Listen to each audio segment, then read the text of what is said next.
Welcome to all. Now we are going to discuss about flange coupling.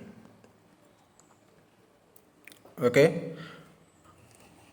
Yeah, flange coupling usually applies to a coupling having two separate cast iron flanges. Each flange is mounted on the shaft end and keyed to it. Right? The faces are turned up a right angle to the axis of the shaft. One of the flange has a projected portion and the other flange has a corresponding recesses. Right? This helps to bring the shaft into line and to maintain alignment. Okay, the two flanges are coupled together by means of bolt and nut. Right, the flange coupling is adapted to heavy loads and hence it is used on large shafting. Okay, at first here we have two types, right? Protected type flange coupling and unprotected type flange coupling. We will discuss here, right? First, unprotected type flange coupling. Each shaft is keyed to the boss of a flange with a counter sunk key and the flange are coupled together by means of bolt, right? Generally 3, 4 and 6 bolts are used. The keys are staggered at right angle along the circumference of the shaft in order to divide the weakening effect caused by keyways. Okay. Unprotected type flange coupling is shown here, right? This various parameters is shown here. If you want to find shaft diameter small d and key is placed on the shaft, right, and d1 d2 also is shown here. If you want to find length of coupling means L equal to 1.5 d, right, and want to find capital D means 2d, d1 equal to 3d. Okay, everything is shown here.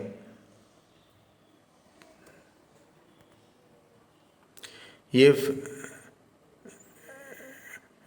d is the diameter of the shaft or inner diameter of the hub, then the outer diameter of the hub capital D equal to 2d, right? If you want to find length of the hub, L equal to 1.5 d, okay, and pitch circle diameter of bolt d1 equal to 3d, right, and outside diameter of the flange d2 equal to d1 plus within bracket d1 minus d equal to 2d1 minus d, that is equal to 4d. Okay, TF equal to thickness of flange 0.5 d. Okay, and number of bolt 3 means for D up to 40 millimeter. Okay, number of bolt 4 means for D up to 100 millimeter, right, and number of bolt 6 means for D up to 180 millimeter.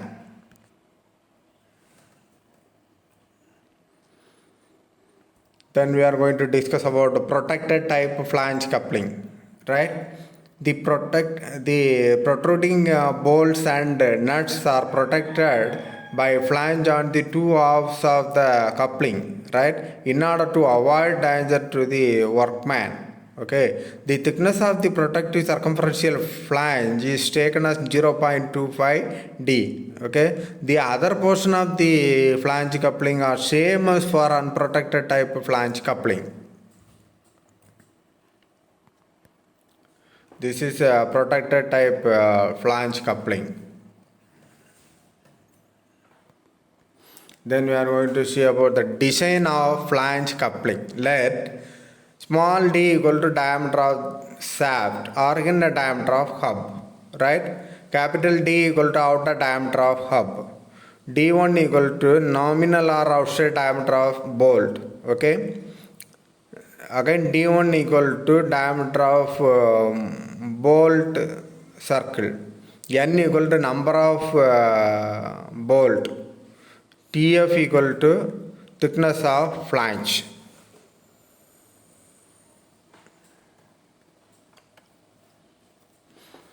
Tau s, tau b and tau k equal to allowable shear stress for shaft, bolt and key material respectively.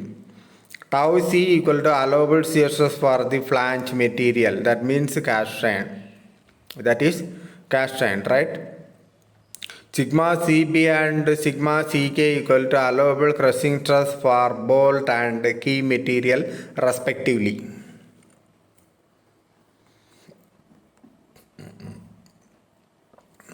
First, design for hub. Okay, the hub is designed by considering it as a hollow shaft transmitting the same torque as that of a solid shaft. T equal to pi by 16 into tau c into capital D power 4 minus small d power 4 divided by capital D. The outer diameter of hub is usually taken as twice the diameter of shaft. Okay, therefore from the above relation the induced shearing stress in the hub may be checked. Okay, the length of hub, right, L is taken as 1.5 d.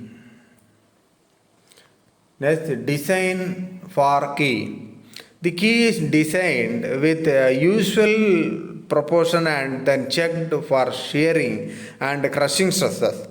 The material of a key is usually the same as that of shaft. The length of key is taken equal to the length of hub, right? Next, we are going to see the design for flange. Okay, the flange at the junction of the hub is under shear while transmitting the torque. Therefore, the torque transmitted, capital T equal to circumference of hub into thickness of flange into shear stress of flange into radius of hub. So capital T equal to pi d into Tf equal to tau c into d by 2, that means pi d square divided by 2 into tau c into Tf, right?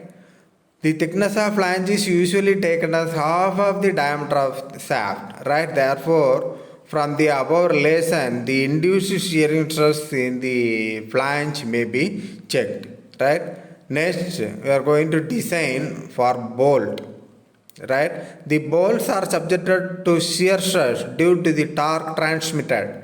The number of bolts depends upon the diameter of the shaft and the pitch circle diameter of bolt, right? D1 is taken as 3D.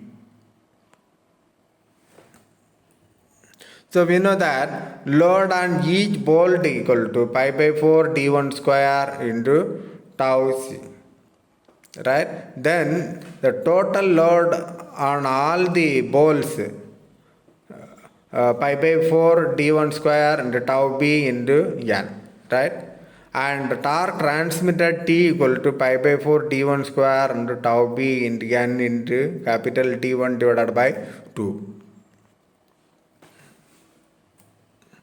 From this equation, the diameter of bolt D1 may be obtained, right? Now the diameter of bolt may be checked in crushing. So we know that the area resisting crushing of all the bolts equal to n into d1 into tf, right? And crushing strength of all the bolts equal to n into d1 into tf into sigma cb.